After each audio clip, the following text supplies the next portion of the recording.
There is a level of discipline so unshakable, so quietly terrifying, that it makes people step back and wonder whether you're even human. Samurai didn't reach this level by accident. They didn't rely on motivation, inspiration, or fleeting bursts of willpower. They built it, slowly, ritualistically, through a secret practice most modern people have never heard of.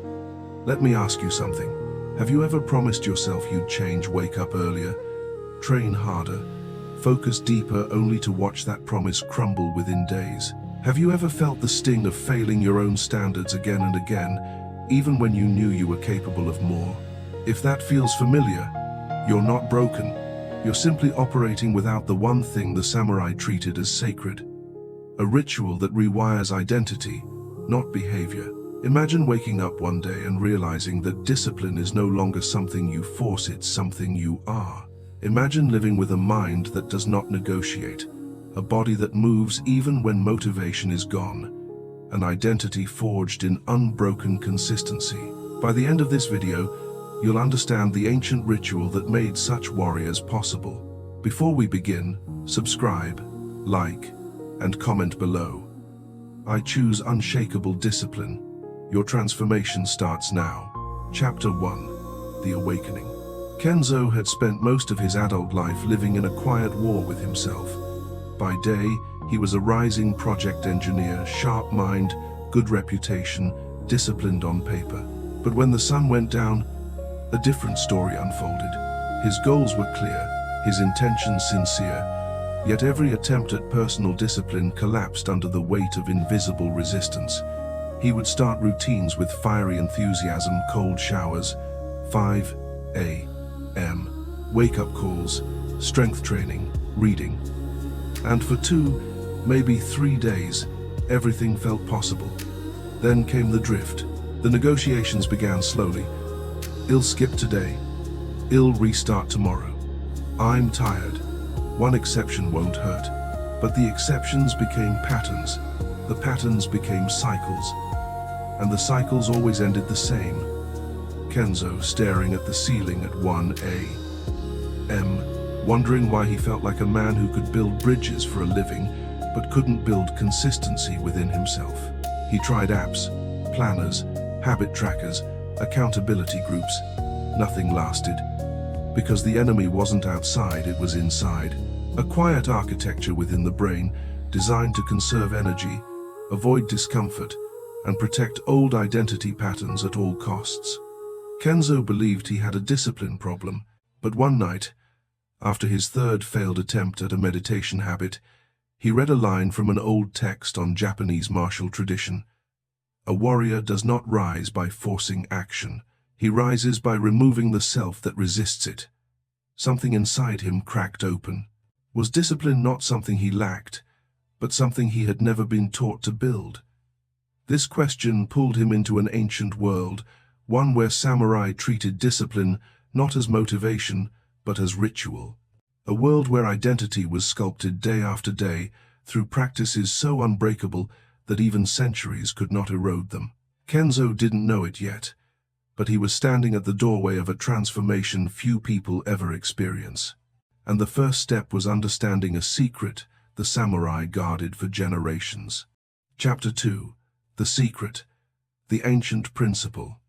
Long before neuroscience existed, samurai observed something profound about human behavior. People don't rise to their goals, they fall to the strength of their rituals. Kenzo discovered this truth on a rainy evening as he wandered into a small Zen library tucked behind an old shrine. The air smelled of cedar and ink. A monk handed him a worn scroll and simply said, "Read this, and read slowly." The scroll described a forgotten samurai discipline ritual called Kaiho no Gyo, the practice that frees the mind. Its essence was deceptively simple. Discipline is not built by trying harder. Discipline is built by reducing internal negotiation to zero. Zen monasteries perfected this principle for over 900 years. Every morning at 3:30 a.m., without exception, a bell rings.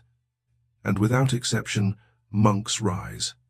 Not because they want to, not because they feel like it, but because the ritual makes negotiation impossible. This fascinated Kenzo. Why does the ritual work so powerfully? Modern neuroscience would give him the answer. Harvard researchers studying behavioral consistency found that when a person repeats an action at the same time, same place, and same sequence, day after day, the brain's prefrontal cortex, the center of decision-making, begins to deactivate during the routine. Meaning, you no longer decide to do the action decides itself. Identity shifts from I'm trying to be disciplined to I am the kind of person who does this. The samurai discovered this centuries before science. You cannot outwill your biology. You must restructure it. The ritual wasn't about discipline. It was about identity engineering. As Kenzo read further, one line burned into his mind. When the mind is freed from choosing, the body becomes incapable of failing. This was the principle he had been missing his entire life. But understanding it was only the beginning. Living it required facing the most dangerous battlefield of all, his own mind. Chapter 3. The Internal War. Kenzo expected discipline to feel peaceful once he uncovered the samurai principle. He was wrong. The first week he attempted the ritual, his mind rebelled like a caged animal. Each morning as the alarm rang at 5 a.m., a violent negotiation erupted inside him. You barely slept, skip today. It's raining. Wait until tomorrow. You're not a monk. This is ridiculous. But underneath the excuses was something far more primal: biological resistance. Modern neuroscience explains this internal war with brutal clarity. The human brain contains two systems constantly fighting for control. 1. The survival brain, ancient, emotional, designed to conserve energy and avoid discomfort. 2. The executive brain, modern, rational, capable of long-term goals and discipline. Whenever Kenzo tried to establish a new habit, the survival brain fired alarms. This is unfamiliar. This is uncomfortable. Stop. His body felt heavy. His thoughts felt foggy. Even his emotions felt hijacked. But the samurai knew this sensation well. They called it ura no tatakai, the hidden battle, the war that takes place before a single action is taken. Zen masters taught that this resistance isn't a sign of weakness. It is a sign of transformation beginning. Kenzo experienced the full force of this truth on day 7. He woke up, sat on the edge of his bed, and felt a crushing wave of self-doubt. Why am I doing this? I've failed every routine in my life. What makes this any different? At that moment, he remembered a teaching from a neuroscientist he once heard. The brain resists only what threatens the existing identity. And suddenly, it clicked. He wasn't fighting laziness. He wasn't fighting lack of motivation. He was fighting the death of his old self. The samurai called this the first death, the moment the old identity claws desperately to survive. Kenzo took a deep breath. If this resistance was coming, it meant he was on the right path, and if he could endure it, everything in his life would change. Chapter 4.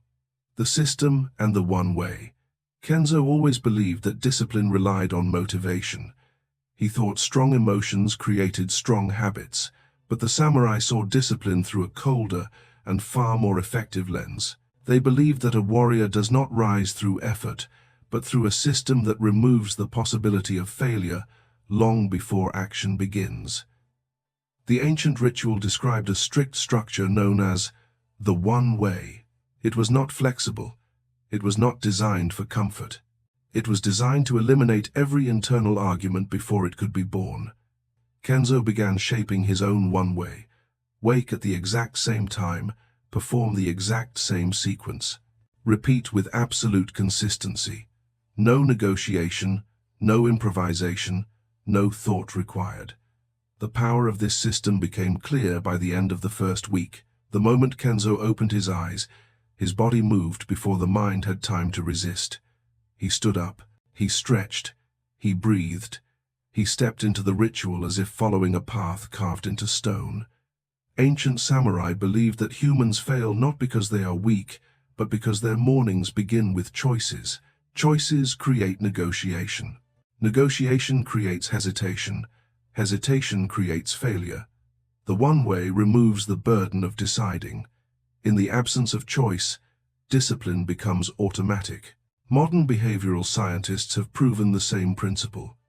When a task is repeated daily in a fixed structure, the brain begins transferring control from the thinking regions to the automatic systems. In this state, habits no longer rely on willpower. They execute themselves. Kenzo felt this change like a silent shift in identity. He was no longer a man trying to be disciplined. He was becoming a disciplined man. The difference was everything. What the samurai understood was simple. You cannot rely on motivation because motivation is unstable. But a system designed with mathematical precision does not break. And when you follow such a system long enough, you stop being the student of discipline and become the embodiment of it. Chapter 5. Practice without gaps. Despite his growing consistency, Kenzo still carried a dangerous belief common in modern culture. He thought that if he could not complete his full routine, it was better to skip the day entirely. All or nothing thinking had destroyed his progress for years. The samurai rejected this mindset completely. They practiced an idea called no gaps. It stated that practice does not need to be perfect. It only needs to continue. A gap is not the absence of one session. It is the opening through which the old self returns. Kenzo learned this lesson the hard way. On day 23, he overslept. His alarm had failed. For a moment he felt the familiar collapse. The voice in his mind whispered that today was ruined. The streak was broken. The ritual was sabotaged. Then he remembered the principle taught by Zen teachers. If you cannot do all, do small. If you cannot perform the full form, perform the seed of the form. Continuity must be preserved at any cost.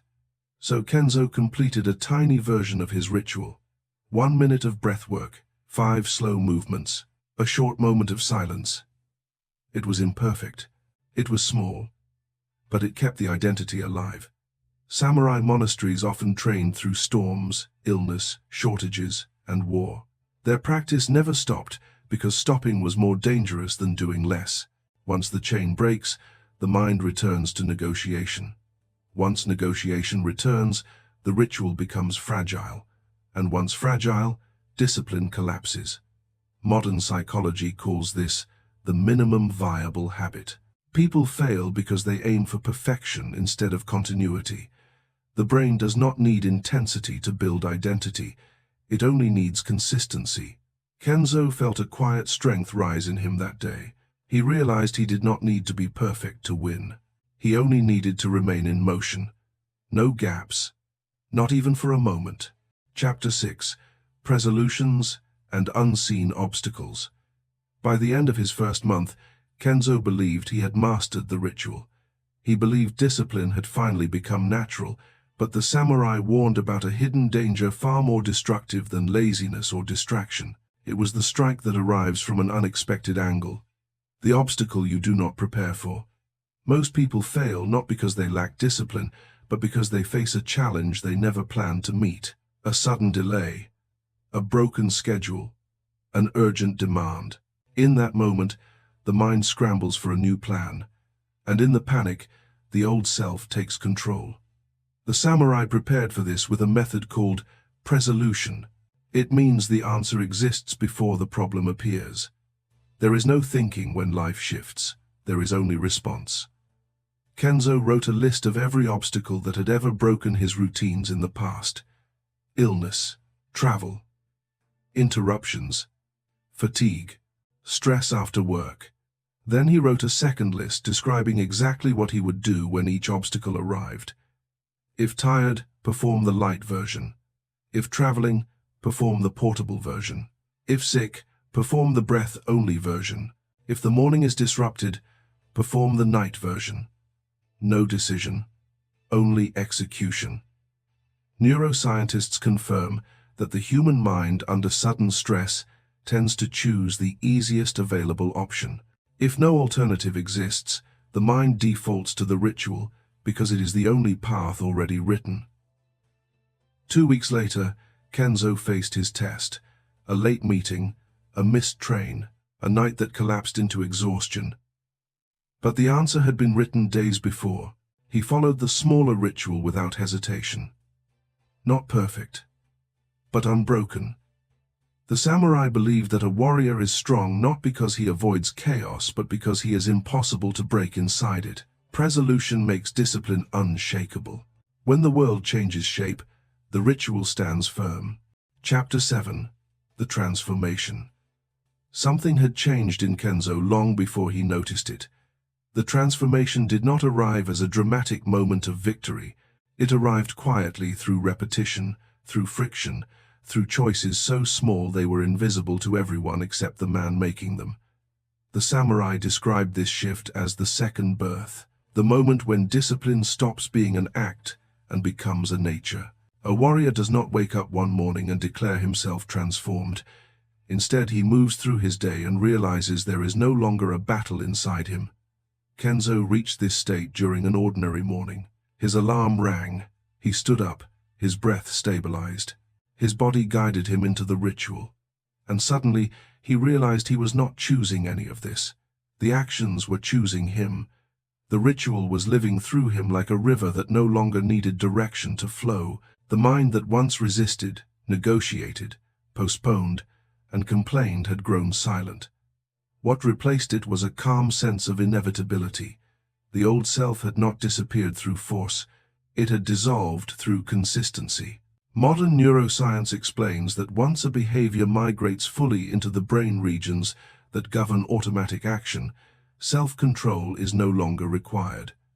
The identity has integrated the habit. The person no longer performs discipline. The person has become discipline. Kenzo noticed how others reacted to him. Some admired his focus. Others grew uncomfortable around it. A few even mocked it. But none of it mattered. Their responses belonged to their world. His ritual belonged to his own. The samurai taught that true discipline frightens people because it reveals what they could be but choose not to become. It holds up a mirror to their abandoned potential. Kenzo had crossed the threshold. He no longer asked how to stay consistent. He had become a man for whom inconsistency was unthinkable. The transformation was complete, yet his journey was far from over. Chapter 8. The Unbreakable Way. In the final stage of his training, Kenzo understood a truth the samurai repeated across centuries. The goal of discipline is not achievement. It is alignment. When a person aligns thought, action, and identity, he becomes unshakable. No storm can break him because he does not negotiate with storms. The ritual had carved new pathways through Kenzo's mind, each decision removed, each excuse silenced, each obstacle pre-answered. What remained was a man who moved through life with the steadiness of a mountain and the clarity of still water. The samurai called this state the unbreakable way, a path where discipline is not used to accomplish tasks, but to shape destiny. It is the opposite of striving. It is the embodiment of purpose.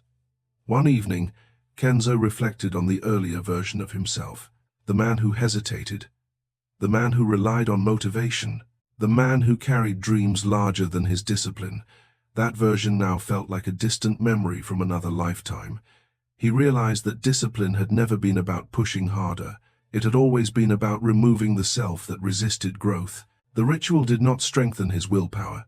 It erased the need for willpower. Modern researchers describe this identity shift as the fusion point. Once reached, a person does not return to old patterns because those patterns no longer belong to his sense of self. The habit is no longer something he does, it is something he is. The unbreakable way is quiet. It does not seek attention. It does not demand recognition.